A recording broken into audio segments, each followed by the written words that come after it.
Hello friends, uh, welcome to PNE Java tutorials, professional and experienced Java tutorials. We will be learning about design patterns. All examples would be in Java. We will talk about gang of four design patterns. If you look at history, so in that, if you know these design patterns proposed by four uh, four four members, that is them called gang of four. The gang of four authors reach Dama, Richard Helm, Rolf Johnson and Rolf VC Dash initiated the concept of design patterns in software development. These authors are collectively known as gang of four. So what now, this is introductory video. In that I'm going to give the full detail and introduction about the design patterns. So design patterns are well proved solution for solving the specific problem and task. It describes solution to the common problems. Design patterns are programming language independent strategy for solving the common object oriented design problems. Project code would be more flexible and readable and maintainable if we use and follow the design patterns, if we implement design patterns in our code.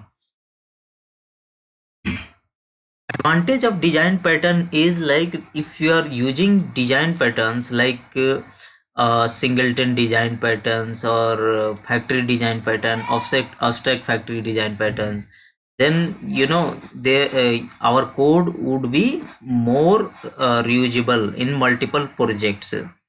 When should when should we use the design patterns? We must use the design patterns during the analysis and requirement phase of SDLC software development lifecycle. Design patterns is the analysis and requirement phase of SDLC by providing information based on prior hands-on experience. There are three types of design patterns, as we know, and that is, first one is creational design pattern, second is structural design pattern, third is behavioral design patterns. So yes, we see creational design patterns having five design patterns. First is factory patterns, second is abstract factory pattern, third is singleton patterns, fourth is prototype patterns, fifth is builder patterns. So, and second is structural design pattern, third is behavioral pattern. We will talk about them also, but in later video. First we will talk about creational design patterns. So as we know, in software engineering, creating design patterns are design patterns that deal with object creation mechanism. So this is basically based on how we are going to create the object in efficient manner. That is the main objective of creational design patterns. It is encapsulating knowledge about which concrete class the system use. Another is hiding how instances of these concrete classes are created and combined.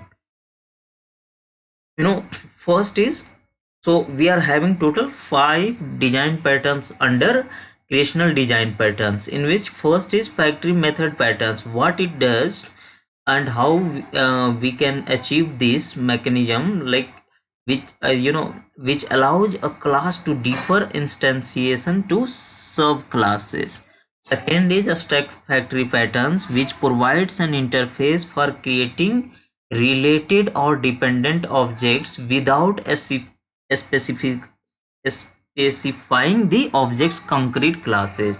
Builder pattern, which separates the construction of complex object from its representation, so that the same construction process can create different representation. Fourth is prototype pattern, which specifies the kind of object to create using a prototypical instance in and creates new object by cloning this prototype.